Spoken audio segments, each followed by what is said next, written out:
Is it 7 o'clock? I'm so excited. It is 7 o'clock.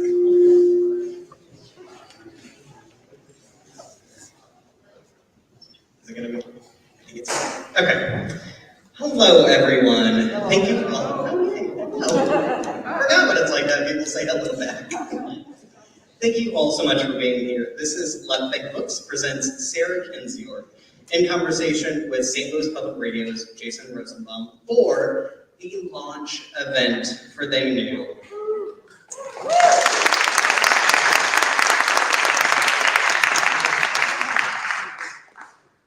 For those of you here in person, thank you so much for joining us and for wearing your mask for the duration of the event. For those of us joining at home, we appreciate your support, and you will be able to ask questions virtually by typing in a comment in either Facebook or YouTube, and we will incorporate those into the audience Q&A at the end of the event.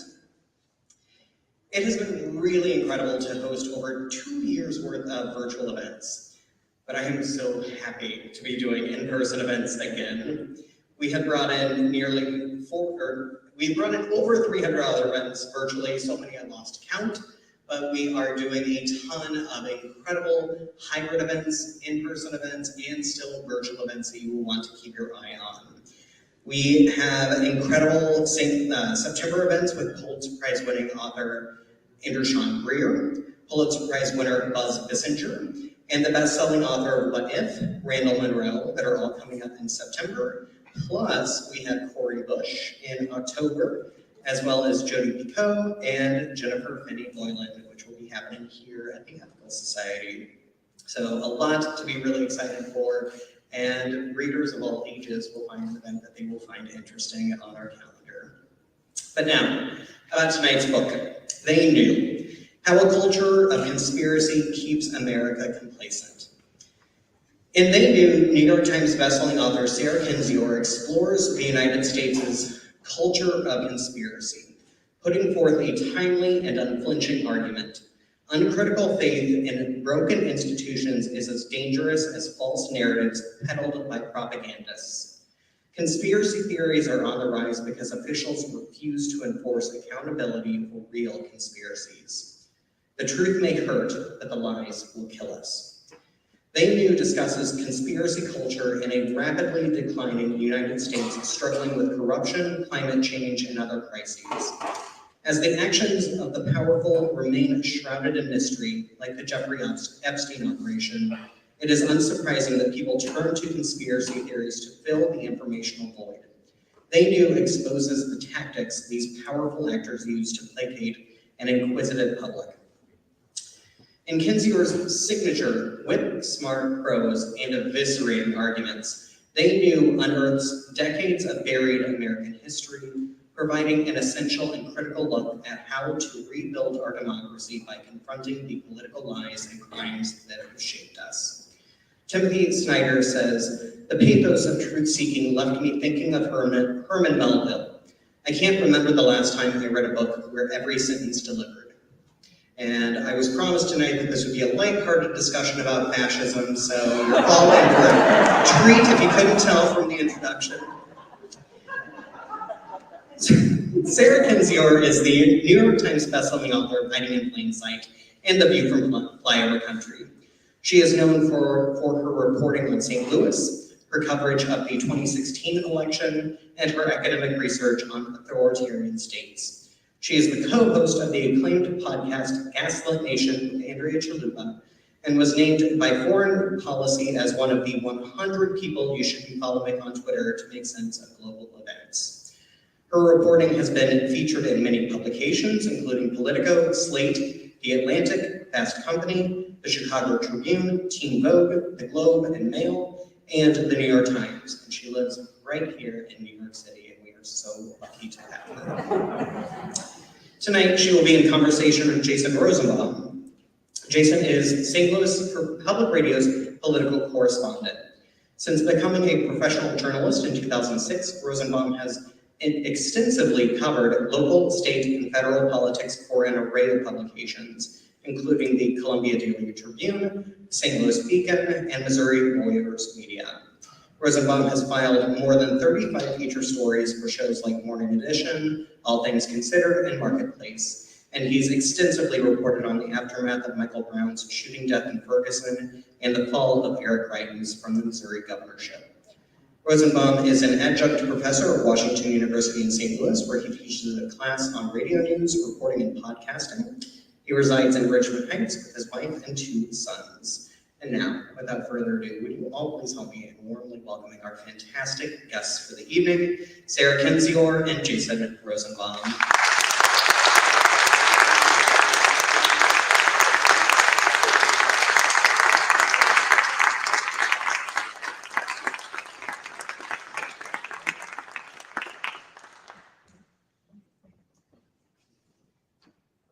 Hello. Oh. Well, it is working.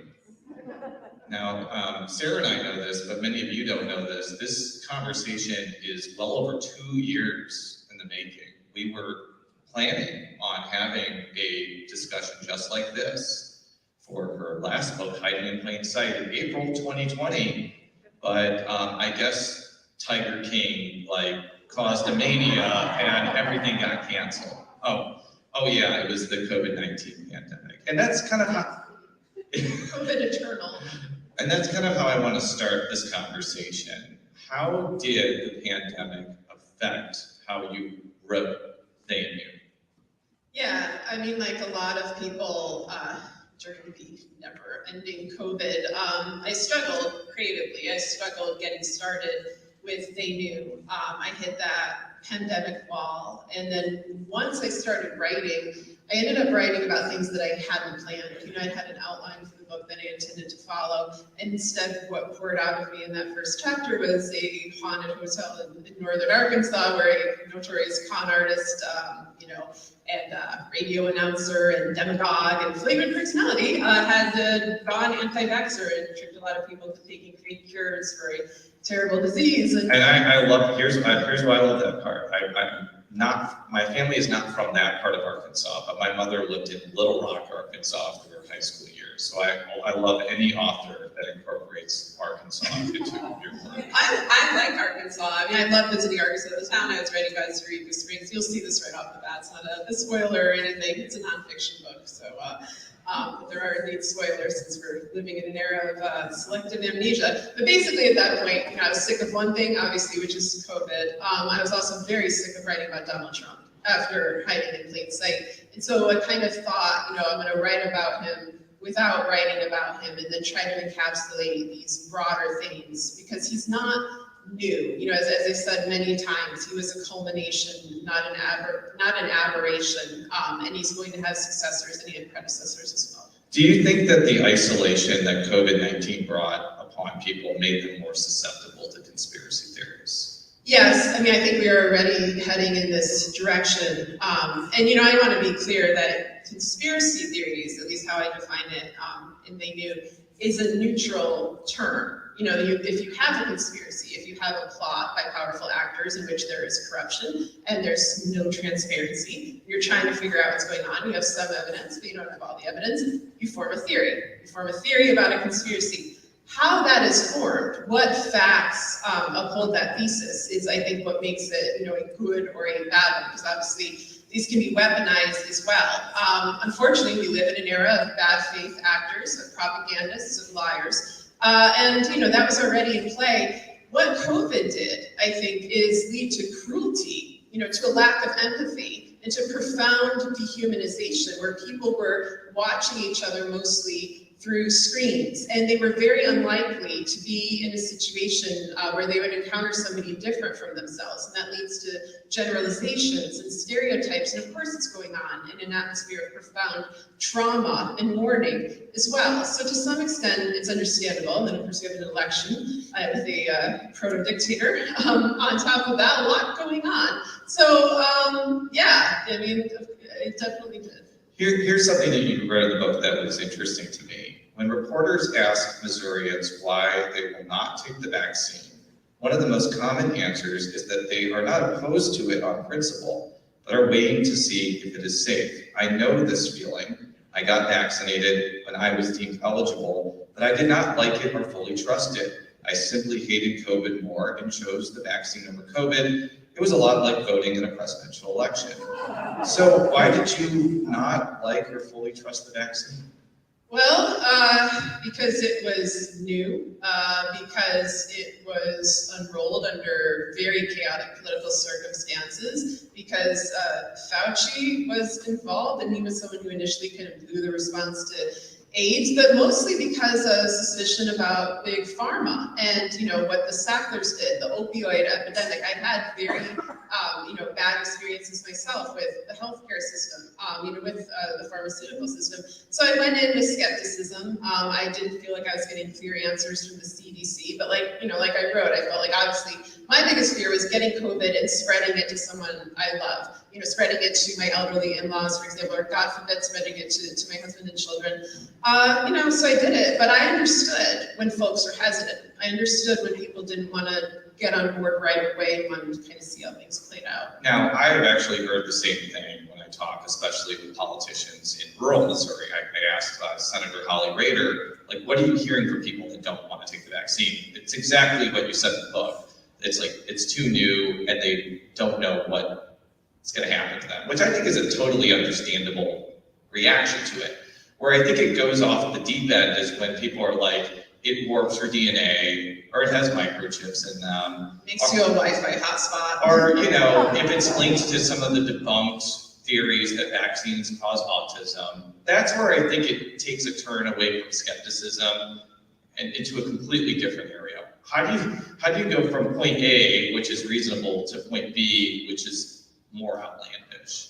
I mean, the sort of guiding principle I hope people take away from They Knew is that if you want people to stop believing in baseless conspiracy theories, for example, that vaccines cause autism or so forth, you need to be completely transparent about the crimes that have been committed by powerful actors. The opioid epidemic, for example, where the people were told this is safe, this is non-addictive, you will be okay. That was a lie. We've had many lies like that within the medical system, and very little humility, very little apology. And I think if people approach it in that way, other people who are skeptical might be inclined to trust them, because they'll be like, okay, they admit their mistake, they've learned from their mistake, they want to do right by us now, maybe I'll give them a chance. I think that's the way to do it, instead of bullying or hectoring or saying, read the science. It's like, well, you read the science last time, look what happened. Well, that was going to be my next question. Should we feel sympathy for the people that harbor the more outlandish beliefs, not just about COVID, but about QAnon or something like that? I think it depends. It goes back to the cruelty question. Yeah. Are they doing it out of hate? Are they doing it out of bigotry? Are they leading movements that could spur physical violence or harassment of people, especially based on their race, on their gender, on their religion, and so forth? That's very dangerous. That turns into mass movements. It's also, it's just hateful behavior that shouldn't be encouraged. I think people who just have what might be described as outlandish beliefs, if you're like believing in Bigfoot or UFOs. I mean, honestly, I'm normally more need for this. Jason and I are both big X-Files fans, so somewhere we'll have a private, we'll get to that. a private conversation about our Jason and belief. Yeah, and about squatching. I think that gets to a good point. Like, if you just believe, the truth is out there, like we all do. I think that's harmless, but I think it's when it's harming other people. Yes. Like with the Pizzagate situation where somebody went into that restaurant and shot off a gun, or the aforementioned autism vaccine link where you don't vaccinate your children and they're susceptible to diseases. It's kind of hard for me to feel sympathetic toward them, even if they got there maybe by being deceived. Is that kind of what you're getting at? Well, yeah, I mean, I think it's just, there's a moral line where it's wrong to hurt others, and obviously it's more wrong to hurt others intentionally, but when you're doing it, you know, unintentionally, but you find out that you have, I think that you need to change your behavior so you're not, you know, I would think something like we're seeing a polio mini epidemic in New York, in part because of anti-vaxxers and stuff, and that's hurting people, you know, who you know, can't get the vaccine yet. It hurts vulnerable people. I think if you let that be your moral compass and try to figure it out from there, then that's a good guide. Now, one of the key points that you hit in the book is that conspiracies have been baked into the American consciousness for centuries. We're obviously talking about COVID in the first part of this conversation, but this is not a new thing for America. I'd like you to elaborate on that. Yeah, and again, you know, to differentiate from conspiracies and conspiracy theories, you know, there is a conspiracy against Native Americans by white settlers. There is a conspiracy against Black people who were enslaved, and then there were conspiracy theories built around that, you know, propaganda and myths and fake race science and all these things to try to justify the nature of the conspiracy itself, which often was shrouded in secrecy. The beginnings of the Civil War, you know, the secession of southern states, those were conspiracies shrouded in secrecy. The business plot that tried to oust FDR, you know, again, and then of course there's the more infamous ones of recent ages, you know, all the assassinations of the Kennedys, Martin Luther King, and then in the book, you know, I mostly focused on the 70s and after, you know, you see Watergate, Iran-Contra, 9/11 and its aftermath, you know, the whole horrific era in which Jason and I have raised, you know, we've known only conspiracies, and again, we've known to some degree only obfuscation, and the successful points in American history are when there's clarity about all of these issues. You know, that clarity is a form of power for the general public, and I think that's one of the reasons that, you know, radical right-wing actors are so desperately trying to suppress facts in schools, trying to rewrite American history, trying to keep this information, you know, from the public and put forth an illusion of how America's history is done. And maybe this doesn't go into the realm of conspiracy, but I remember when I was growing up that when we were taught about presidents, like Woodrow Wilson was always a top 5 president. And then you like actually read about him and he was a racist. He totally mismanaged the post-World War I situation. Oh yeah, he let his wife illegally run the country, which is probably I want to say it's my favorite conspiracy. But I mean, last time I checked, his wife wasn't elected vice president. So that's just one example that's not even in the 70s, 80s, and 90s, just at the presidential level. Do you think that there's, I'm obviously fascinated by like conspiracies around the presidency and people in power, but I think your book goes deeper than just, you know, presidencies and stuff like that. Can you elaborate on that? Oh, it kind of goes into a lot of different directions. You know, there's a chapter on Jeffrey Epstein, who I wrote about in Hiding in Plain Sight. Back then, I'd written that before he was arrested and committed suicide. I talked about the predecessor to that operation, or who I think is the predecessor, at least Craig Spence, who at least ran a very similar operation in the 1980s, and that's a story that was completely memory hold. You know, I bring up a lot of these incidents, these sort of major stories in their time that have just sort of vanished from public consciousness, and one of the reasons they vanished is because the journalists who wrote about them kept getting murdered. You know, there are a lot of murdered investigators throughout this book. So that's one facet, at least politically, but I also talk about, you know, for example, climate change denial. That is a conspiracy theory. That's a conspiracy theory launched by Exxon and other fossil fuel corporations to profiteer. And, you know, people tend to not think of that exactly as a conspiracy theory. When they hear that phrase, they'll think of more, you know, Alex Jones or QAnon or kind of, you know, everyday folks making stuff up. But, you know, corporate actors do this. It's propaganda. It's a weaponized conspiracy theory along the lines of what a lot of our politicians do. But I discussed that as well. And one of the reasons I think the general public for so long was reluctant to believe in climate change is because it's so horrifying. You know, it's so innately terrifying. It's an existential threat, and folks don't like to be told that they're facing an existential threat. So they're susceptible to a kind of toxic optimism. And we see that now, of course, in our political life with the constant Mueller's going to save us, Garland's going to save us, the election's going to save us, about all of these political catastrophes, all this lack of accountability. It's the same mindset. It's a form of normalcy bias, this view that if things are really so bad, if things are really breaking down in such a serious way, surely someone would intervene. That has not been the case. Do you think it's a good thing for people to not instantly believe that people in positions of authority are giving them the whole truth? Yes, I think it's our obligation as citizens to challenge authority and to challenge power, and especially when you're dealing with, wealthy actors who hold enormous sway, who are not elected to investigate where exactly they get that money. Who are they funding? We of course live in Missouri. We live in the capital of dark money.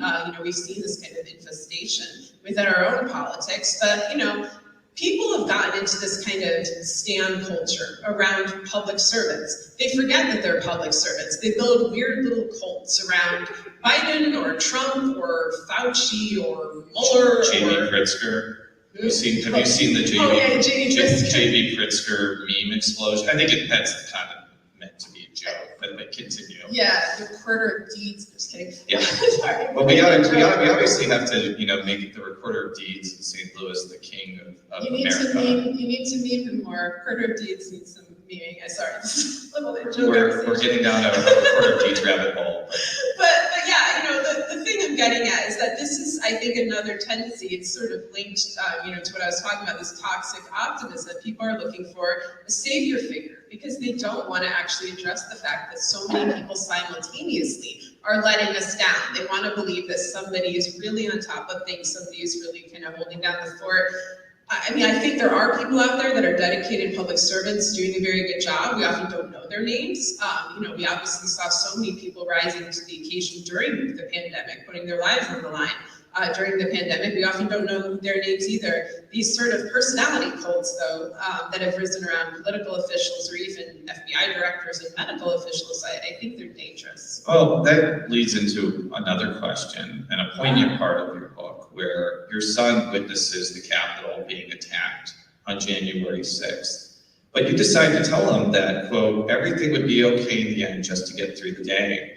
But then you turn completely heel on the idea of hope, writing, quote, you cannot govern on hope. You cannot be governed by hope. Why, Sarah Kendzior, are you so anti-hope? I'm anti-hope. First of all, I just have to say, my son is in the audience. He saw right through this, and I was back into, heel mommy mode. Anytime I can use the term turn and heel, you're from Connecticut, right? From WWE is from there. I'm definitely going to use that term. Yeah. So anyway, in terms of hope, I think it depends on how you define it. And a lot of people use the term hope to mean more a fantasy or a wish. Like if you just wish for it hard enough, it will come true. Or that, the arc of humanity naturally bends towards justice, where in reality that arc needs to be bent and pushed. I believe in perseverance, I believe in resilience, I believe in compassion, I believe in action. I don't think just sort of wishing something will make it so. And I definitely don't think that pointing out the myriad of ways that things have gone wrong is a bad thing. I think it's an absolutely necessary thing. You need to point out all the ways people are screwing up, especially when we pay for them with our tax money, so that they will improve. It's a civic obligation. I don't believe in hopelessness either. I guess I'll just put it that way. I don't believe in hope. I don't believe in hopelessness. I believe in having a moral code and in committing yourself to action for the benefit of the public. So you spend a lot of time in your book talking about QAnon.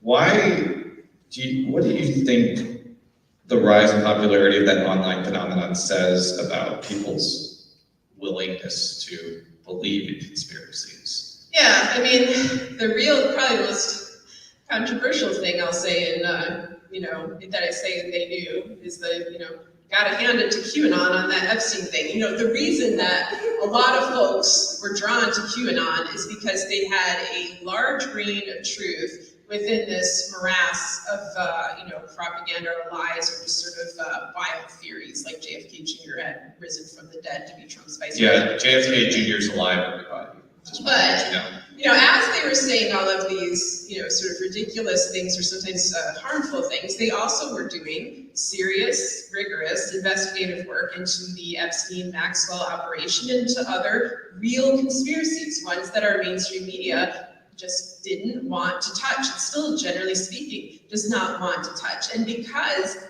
QAnon was more accurate on those topics than I would say most of the media, and certainly our political officials were, they therefore were given an element of legitimacy by people kind of watching what was going on. They gained acolytes, and that was very valuable for political propagandists, for the Republican Party, for anybody who wanted to weaponize this group. I see a very kind of diverse coalition in there. Some people are genuinely trying to find out what is going on in this country and why it is so corrupt, and they're being led down a very, very dark path. They've been manipulated. It doesn't mean everything they're believing is entirely wrong, and that's actually the danger. Because if something is completely outlandish, if it's completely absurd, it's easier for folks to understand that and to dismiss it. When there's elements of truth within that, it becomes harder. And so that's one way of covering it up. The flip side of that, of course, is that when I come along, writing, hiding in plain sight with the big, Jeffrey Epstein, espionage, mafia, and all this kind of stuff, people are like, oh,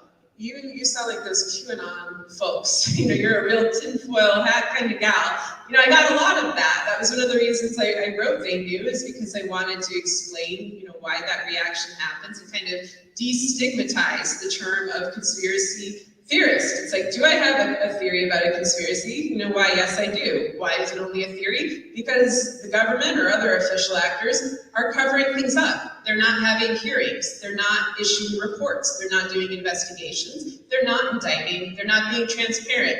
Therefore, sadly, all I am left with is a theory. But I think that is a positive thing for our civic well-being. It could go in a lot of bad directions. On principle, it is a positive thing to do research, to investigate, to be critical, to think critically about your government, but you also have to think carefully, and I think that's kind of where some folks go awry.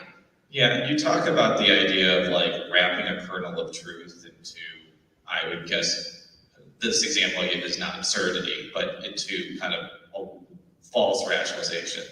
And having watched the Ukraine-Russian war quite a bit, and being half Ukrainian and being descendant of Ukrainian Jews, it is absolutely true that there was anti-Semitism among Ukrainian nationalism, especially in the 1920s. I know this because I read accounts of my own family talking about how Ukrainian nationalists rounded up Jews in their village and killed them all. But I don't think that justifies Russia engaging in a genocidal imperialistic war of conquest, when the reality is Russia doesn't want Ukraine to exist. This is not my opinion. If you actually read history about what's going on between those two countries historically, that's what's there, but they're kind of using this truth that there is anti-Semitism in Ukraine to justify that. Can you talk on that? Yeah, that's one of many conspiracy theories that they've launched by Ukrainians. They're just flat out lies. It's too flattering to almost deem it a theory. They're liars, they're propagandists, they're trying to get Russians to not see Ukrainians as human beings, and one of the way they do that is to make claims that Ukrainians, don't see Jewish people as human beings, or that they're fascists, or that they're neo-Nazis. Part of that is to tap into, Russia's glory days in World War II, actually fighting against the Nazis and capitalize on that mythology. And that's what Putin has always done. But the goal, Putin's goal is an imperialist goal. It's to bring back the Soviet Union, and especially starting with Ukraine, which is a very large country, resource-rich country, and Western-facing country that was trying to overcome a legacy of corruption, and that was extremely threatening to them. I think it's important to emphasize Russia did not just invade Ukraine this year. It invaded in 2014, and it captured Crimea illegally. So, this is an 8-year war. war. We were at, kind of the culmination of the conflict to the point where we start talking about whether nuclear weapons will be used, and that's how it attracted international attention. But, Ukrainians have been fighting this battle a very long time. And, I've read reports that there's this constant stream of official governmental propaganda in Russia that is demonizing Ukrainian government and Ukrainians in general. I saw a video once of somebody who did a random chat roulette, and they had a Ukrainian flag, and they talked with a bunch of Russians, and then just horrible epithets were flown at them, which signals to me I'm sure there are ordinary Russians that are resisting this, maybe quietly, but there are a lot who have just bought into this. How does this affect the ability for this war to lose popular support in Russia? Because that's a real tall barrier to go over. Yeah, one of the things I've been watching, and to be clear, I have a PhD from WashU, and what I studied at WashU was authoritarianism in the former Soviet Union and how it's expressed through digital media. And I was reading this from 2006 to 2012, so it's a very different digital landscape. But Russia was a very interesting country then, because what they would do is not censor everything, like Uzbekistan or Turkmenistan or other more totalitarian regimes are doing. They would leave the internet open just enough to let wild rumors, conspiracy theories, propaganda, just sort of overwhelm the population so that they would not even want to try to figure out truth. And of course, Russia is a deeply corrupt country. It was deeply corrupt then. And that was the kind of thing that the government did not want its citizens investigating. And, I look at what happened to Russia, where you see people who are independent thinkers fleeing the country or being jailed or being beaten. And I worry for our country because I've seen that, de-evolution, and it wasn't in a good place to begin with. It's in a worse place now, and notably, Russia is cutting off the internet because they don't want, the Kremlin does not want Russian citizens to see that they are massively losing this war against Ukraine. And so, there is an effort at information control. That kind of fire hose of propaganda, can only carry you so far. So let's shift from Russia to Missouri. Yeah. How's that for a transition? You talk a lot about how pundits, specifically ones who are from the East Coast, are derisively tagging places like Missouri as deep red states that deserve the policies that are implemented.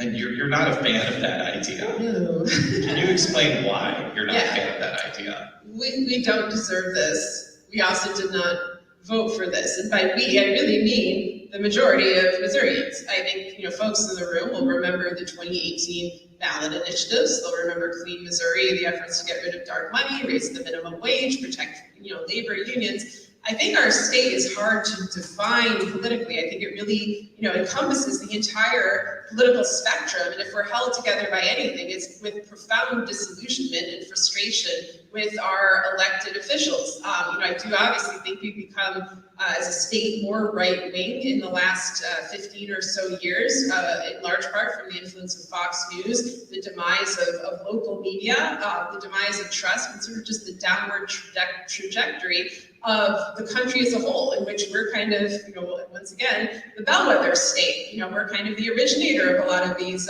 dark trends. They get here first. But yeah, I'm really, really sick of hearing from people on social media, sometimes right to my face, that I deserve to get Delta COVID, which, originated here. So of course I said, we're the bellwether state. I deserve to have Eric Schmidt sign away my bodily autonomy, one morning.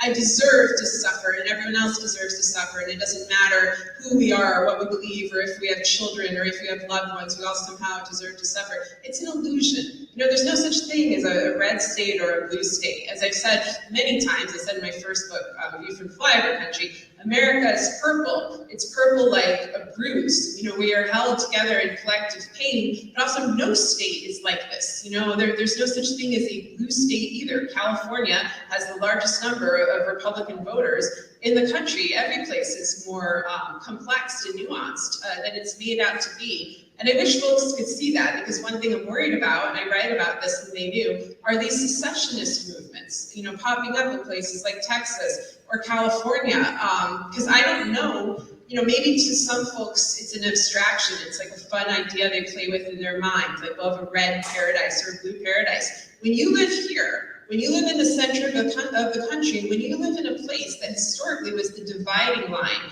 between a free state and a slave state, and a source of so much conflict and so much pain, it is terrifying. You know, I don't know what would happen if there's this kind of modern civil war that would break out. It would not be like the 19th century civil war. It would not be some North versus South thing. It would be, I think, the goal is to try to strip the country down, sell it off for parts, and create various oligarch fiefdoms, none of which will be a paradise of any sort. And that is why I think it's extremely important that all Americans understand this and that we stick together as a country and we, fight corruption and we find transparency and we figure out some way to live with each other, because what they want to do in splitting us all apart, it's to no one's benefit but the plutocrats and the oligarchs and the dictators and the demagogues and the liars and the thieves. Now, I pulled out my wallet.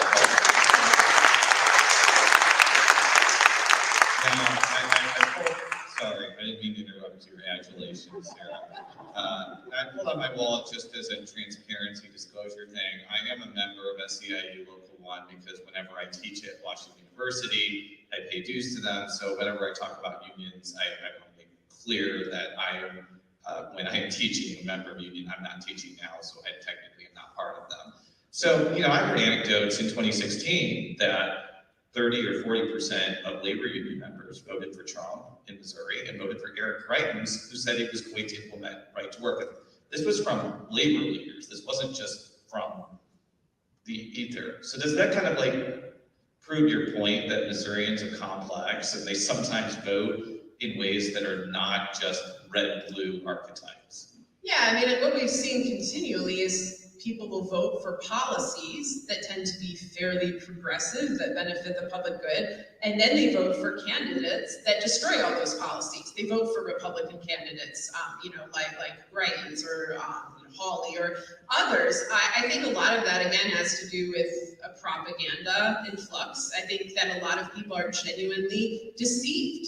When I've talked to folks, from more conservative regions of Missouri, or when I've interviewed people running for Congress or so forth in other regions, they think people really believe this. I know I met many people in Missouri when Trump was running in 2016 who genuinely believed that he was this incredibly successful businessman, this outsider renegade, and he would, bring back jobs here. He understood the feeling of abandonment people have felt.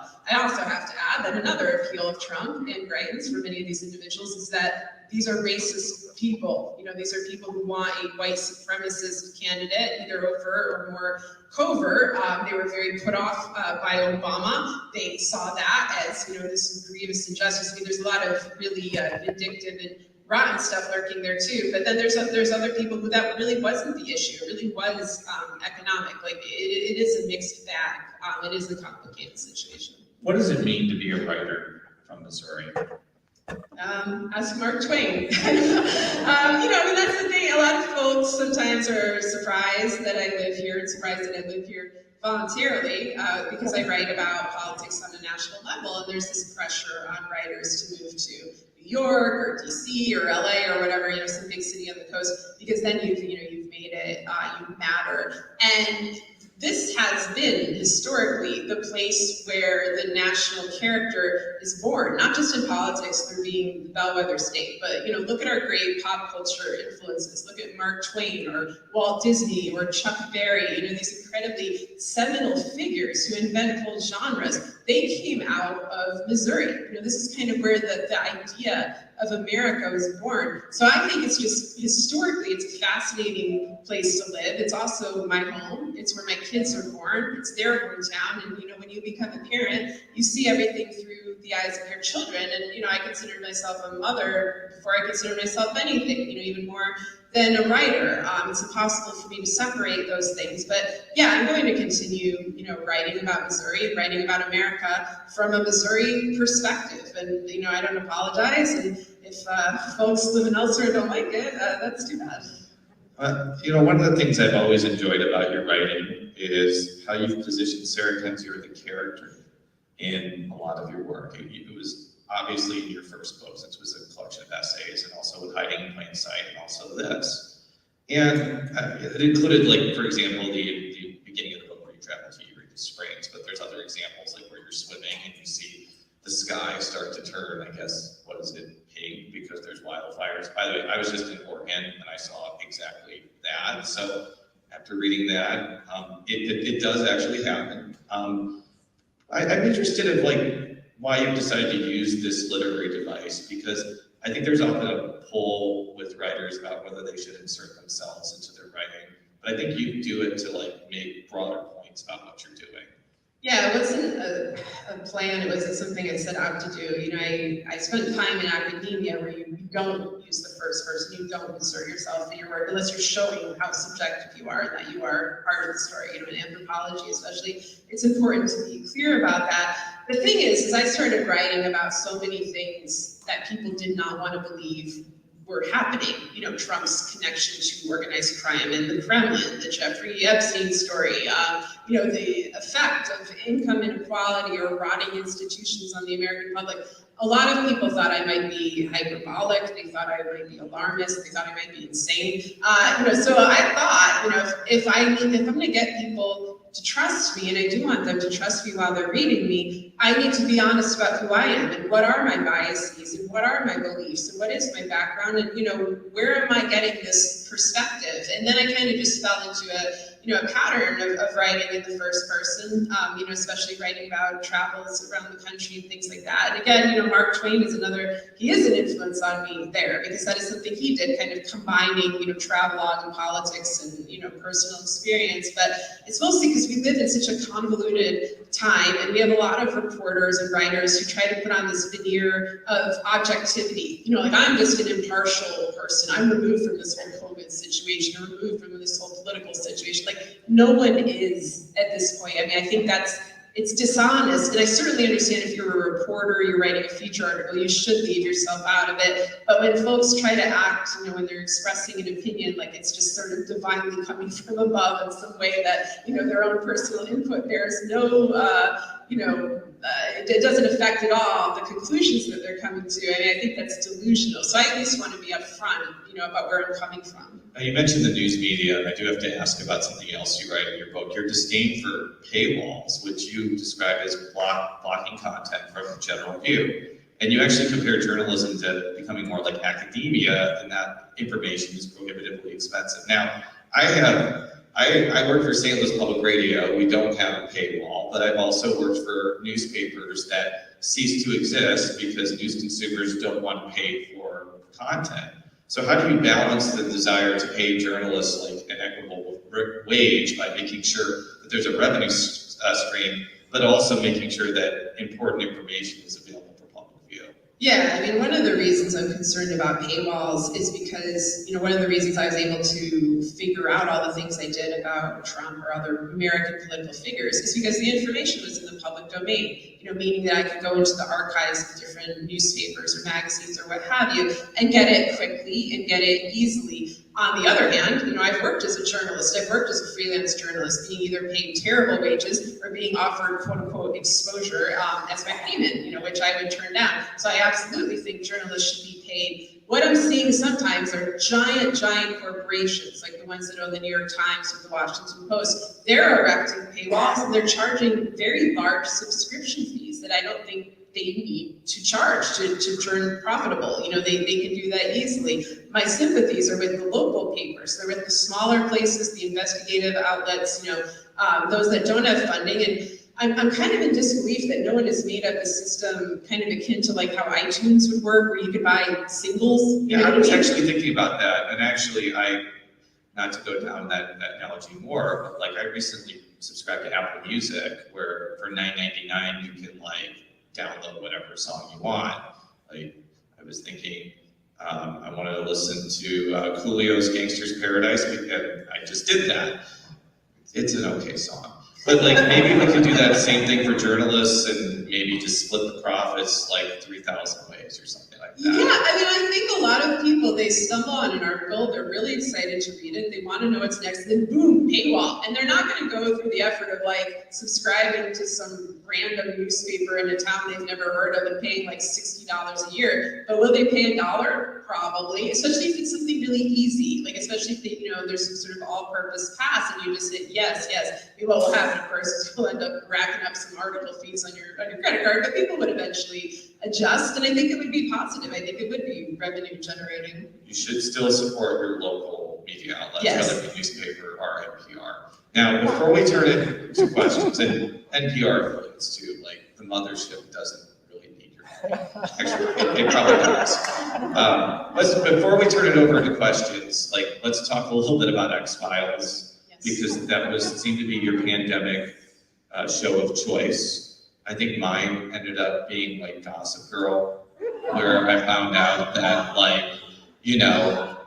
the main character, Dan, was upset his book was only on the New York Times bestseller for 1 week. I told Sarah backstage I would probably kill a yak to be a New York Times bestseller.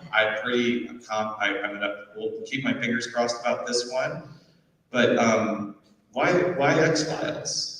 Oh, I've been a fan of X-Files since I was in high school, since it debuted. I got very into it. Sadly, X-Files is where I learned about a lot of episodes of U.S. history and world history that were real. Operation Paperclip, Area 51, things that actually existed. This is, of course, not quite before the internet, but when the internet was more of a burgeoning phenomenon. And, the X-Files online community was a place where you could go and have conversation with other nerds about all of these interesting topics. So, I learned a great deal from the X-Files, so much so that it kind of, I think I absorbed it as a teenager and a college student in a way that I didn't recognize. I'm fairly sure I've recited lines that were actually ancient boulders on national television. Like, I'm pretty sure I've said, no institution has jurisdiction over the truth, or something akin to that. And then during the pandemic, my family and I, they're here, I made them watch X-Files with me. I was like, come on, kids, civics class. And we would all go into the living room and watch it together. And I was like, oh no, like I thought I invented this quote, but it wasn't. I picked this up when I was like 14 or 15 from Mulder. Anyway, very good show. Seasons 2 through 5 were the best. I don't know what your opinion is. I remember watching that because it might have been on the same, it was on the same night as The Simpsons, was it? It eventually moved to Sundays. It started on Fridays. So, fun fact, you mentioned online weirdos. When I was like 11, 12 years old, I used to lurk in like the Simpsons internet world, especially Simpsons fan fiction. And there's some like you're revealing a lot about yourself today, Jason. I wrote some really horrible Simpsons fan fiction as a 13-year-old. I played the game Final Fantasy VII as a kid, so I basically like had this Bart travel back in time bunch, and he had to defeat like this character that was like Sephiroth or something like that. I'm glad that it's on a computer that is now in a dumpster. On that note, I would like to turn it over back to Shane or somebody so that you can ask Sarah some questions. Yes. And I'll remind the audience here in person, if you want to ask a question, just raise your hand. For the virtual audience, if you have a question, just type it in and I will raise my hand for you.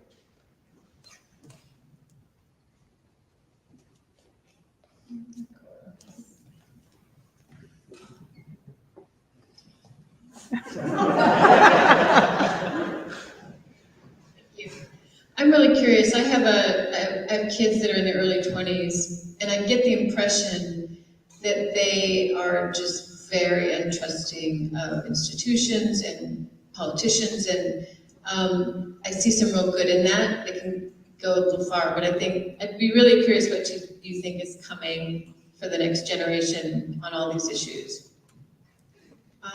Yeah, it's a big question. It's something I think about with my own kids. There's a lot of things I'm worried about, but I think the number one, the thing that's going to affect everything is climate change. It's going to affect our economy. It's going to affect, any kind of jobs or education that we have. We just saw the effects of it here in St. Louis with the floods. As painful as it is, I do encourage people to just think about that when they're trying to imagine the future, not imagine no future, not imagine just sheer apocalypse, but try to be realistic and think, what are ways around that? when you're dwelling too much on that, then I do encourage people to live for the day and develop appreciation for what we do have, and also, you know, learn history, learn as much as you can while we can. You know, the reason I fight hard for things, or I document things that are unpleasant, is because I want to keep the pleasant things. And so, you know, as a parent, I try to balance that out, you know, to show my kids things that are good or interesting or engaging, you know, to balance out that darkness, because I do think we're going, you know, to a dark place. And I don't mean to depress you. I mean, obviously I probably depressed you already, but, you know, I feel like we have to be honest. And I think the younger generation really, they get that, they sense that, they can see through all the BS. I think in a way, a lot of older generations, including mine, they just didn't want to. You know, they're realistic in a way that does make me, I wouldn't say optimistic, but it's an encouraging development, I think, the kind of resolute, realistic attitude of young people.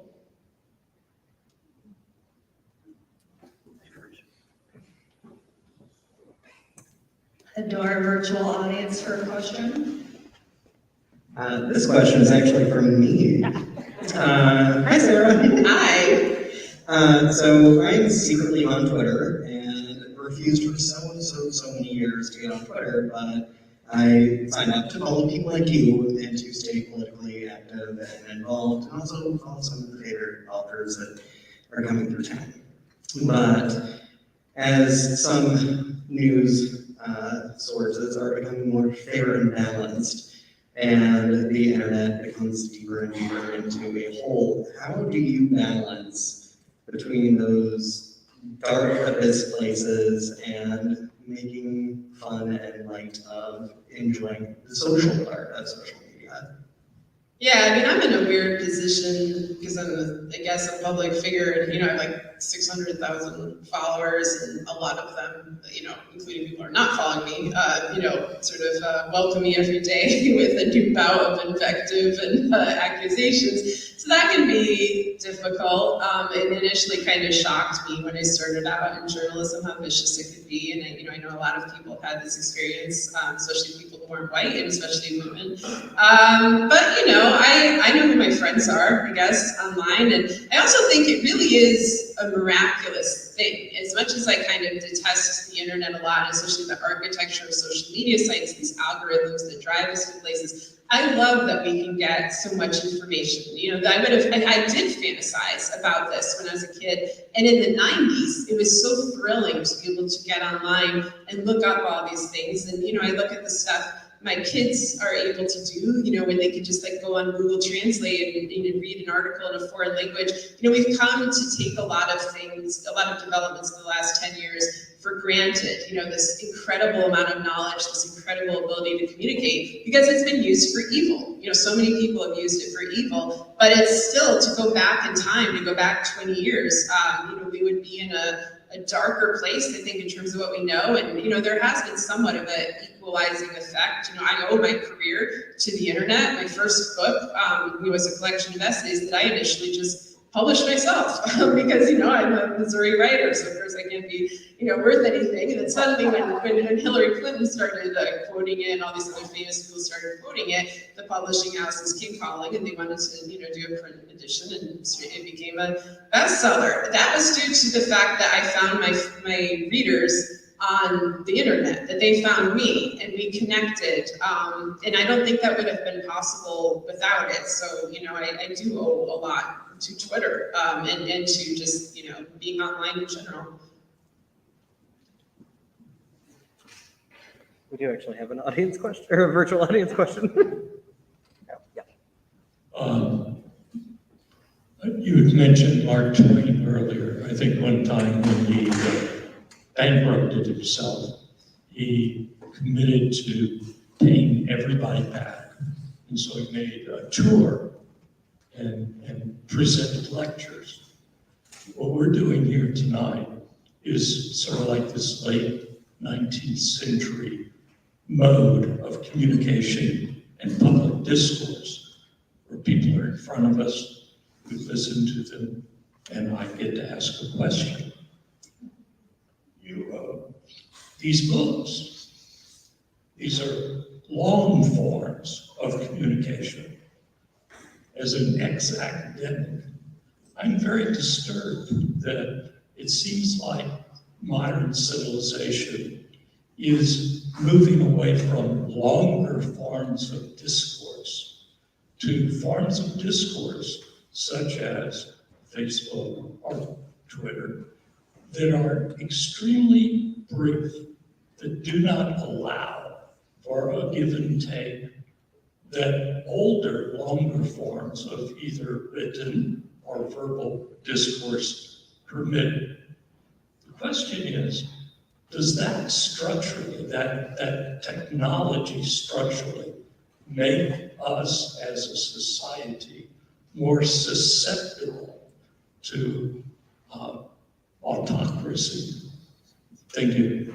Yes, that's a great question, and I do think it does. I think the structure of social media, the character limitations, the ability of people to use screenshots to decontextualize the original text and have it travel all over the internet away, from its home base. A page of a book, a line, from a paragraph, a word in a sentence. That's the kind of thing people are reading. They get it through memes, which can spread disinformation incredibly rapidly. I felt like we had a nice equilibrium going in kind of the 2000s in the blogging era, where people wrote long, analyses with the links inside, so you could see, what is the source for this? Where are they getting this information? And then they would comment, and yes, the comments could be very obnoxious, but there was usually some sort of thought process behind it. And bad actors were often castigated for their behavior. If somebody was lying, if somebody was attacking, they sometimes would be kind of,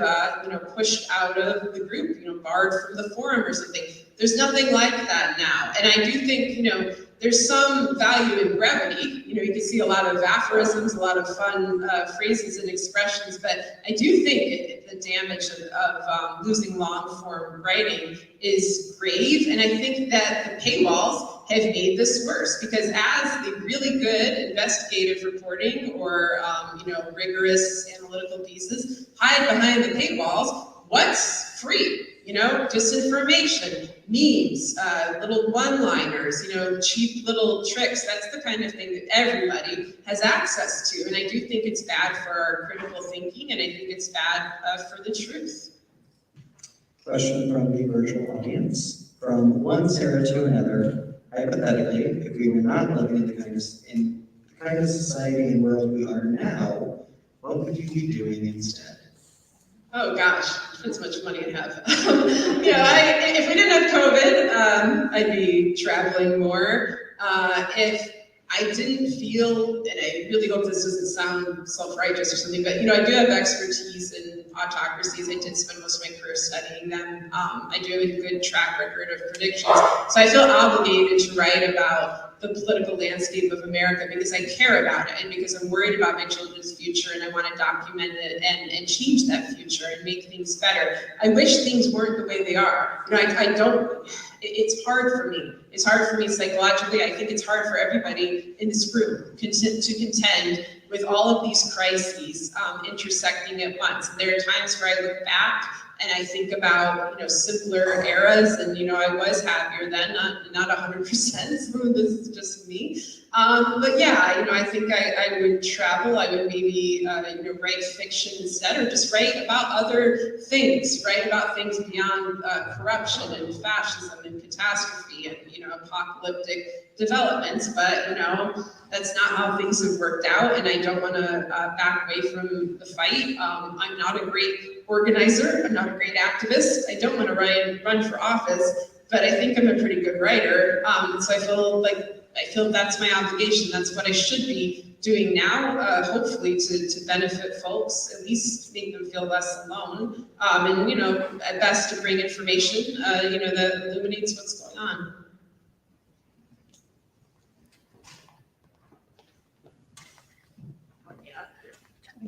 Some sort of order. I'm a current academic, so I have to do the horrible, more of a comment than a question. It follows on really nice with what you just said, because in the beginning of your book, your previous book, I recall very vividly you talking about making a note about what you believe in, you know, because it can change. And I want to say that I've been thinking about that a lot. I work at WashU as a staff scientist there with human subjects research, and with dogs, I have spent a lot of time actually trying to get guarantees about our participants' privacy. And I actually got it Friday.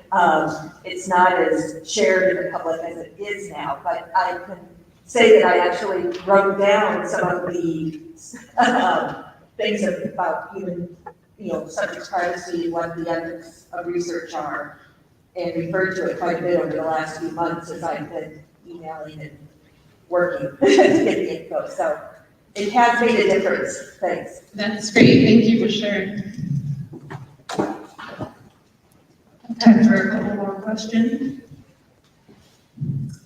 I worked in media for many years, and it's been my experience that a lot of the negative things that go on, people have so much apathy. They want somebody else to fight their battles for them.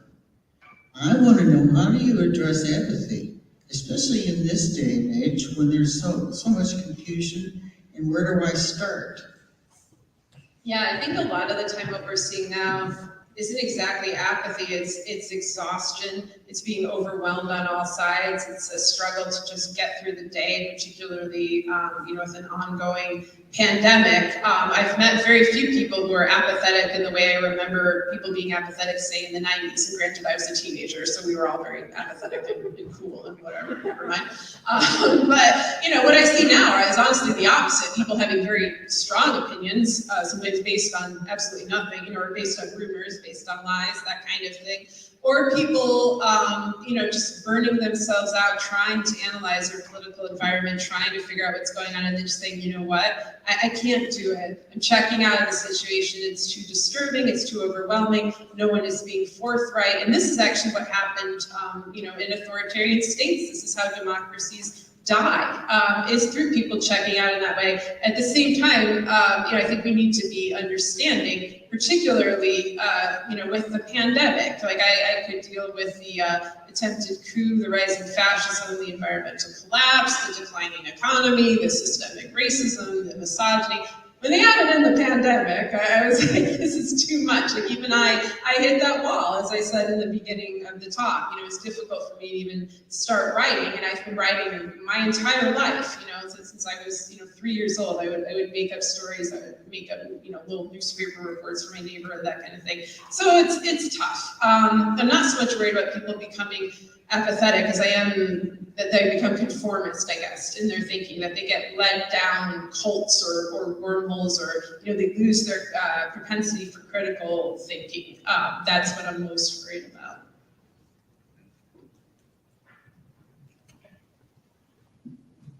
I was wondering if you could comment a little bit about Orban being brought to Texas.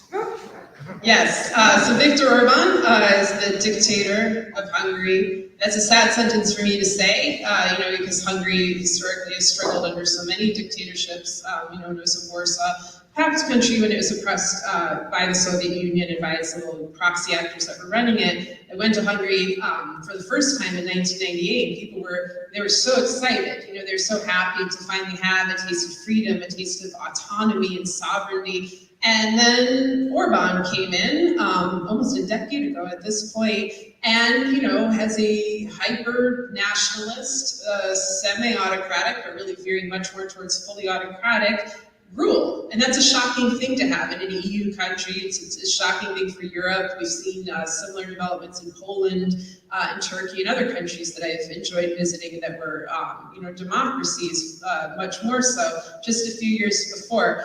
The significance of Orban coming to America, I think, is deep, because what we're dealing with is transnational alliances, an axis of autocrats.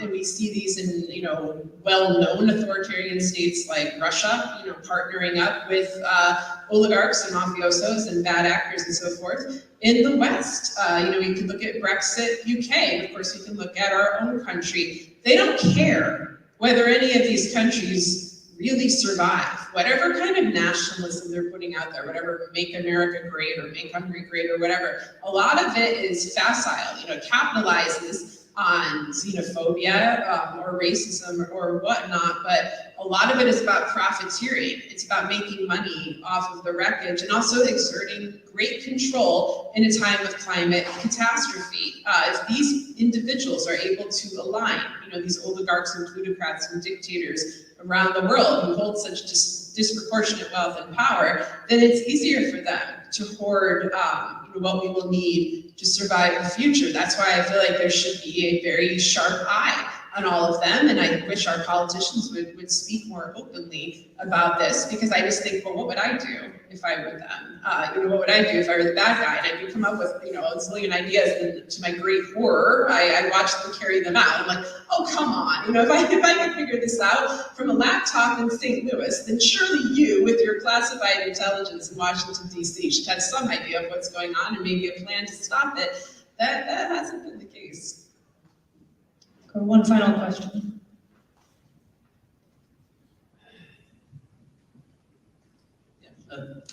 Thanks for being here today. You kind of answered some of this, but just looking at, look at 9/11, very strange thing happens, and then Project for a New American Century, you've got like the dream policies of both certain American elites and Israeli government elites. You've got these policies happening. You've got the Epstein, this bizarre island that you have the former president, and then the person who won the popular vote, the husband of the person who won the popular vote in 2016, and then also the person became president, all coming to the strange island, and then he dies. And it's been, the strange stuff in 9/11, of course, was it a lab leak? Was it somebody hit the wrong bet? So like all these things, of course it's making us all insane. Like, what is real? What is not real? What are the conspiracies? And sort of like, I want to read some of the stuff you've written before, but the average person's not going to be able to sit down all day and try to figure exactly what happened. And it's logical. People are going to go into QAnon, especially talking about Epstein, but like, what is the proper balance for someone who's like, realize there's all this stuff up and I'm not going to get to the bottom of it, but I need to fight for what's right, because these conspiracies exist, but like, it seems like the conspiracies are used by a lot of people involved in conspiracies to sell misleading conspiracies to be able to carry out the original conspiracy. If that makes sense. Yeah, that makes perfect sense, and is actually one of the things I write about most in the book is exactly that formulation. And I write about 9/11, and here's the part where the headline's going to be like, Kendzior raises questions about 9/11. I do have questions about 9/11. I do, and I'm not the only one. I have questions about, Saudi involvement. I have questions about why Netanyahu and Sharon were so excited. I have questions about the, right-wing neocons who did have, a plan for war well before 9/11. I have questions about why people like Giuliani or Bernard Kerik were central figures in 9/11 in the Iraq War, and then went on to be central figures in the attempt to overthrow the American government while being aligned with various oligarchs and mafiosos from abroad, who they were also aligned with back in the 90s and 2000s, and who were also aligned with Jeffrey Epstein. This discussion, these questions merit discussion. They're very disturbing. It's not just me asking them. I bring up some senators, reputable people who aren't sort of full of, they've done their research. They were on the 9/11 Commission, felt it did not satisfactorily answer their questions. So that whole stigma, that whole thing that was thrown at us in the years after 9/11, that to dare question the official narrative of 9/11 was to be crazy, unpatriotic, anti-American. It's been over 20 years, and I think it's fine to reassess this. There are crazy theories. There are theories like the planes never existed, they were CGI. That's not what I'm talking about. I'm talking about who benefited from this. How did our intelligence fail so enormously? What did they lie about after? Were the people who did fail us, were they outed as such, or are they still working in the halls of our bureaucracies and still not being able to catch espionage agents or people like Epstein that are running around, as I said in my previous book, hiding in plain sight? We obviously have some serious failures from above and a lot of complicity. So yeah, I welcome those questions when they're in good faith. you know, and I think a lot of us are capable of having these conversations, these nuanced, evidence-based conversations in good faith that do challenge the official narrative of various events.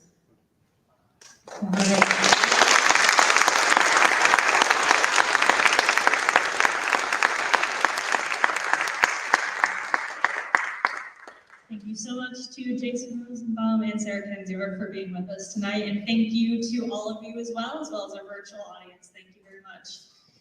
We're going to be moving towards book signing in the back where you came in. If you'd like to get your book signed, if you haven't bought your books yet, we have all 3 of Sarah Kendzior's books available for purchase. Thank you all very much, and safe travels.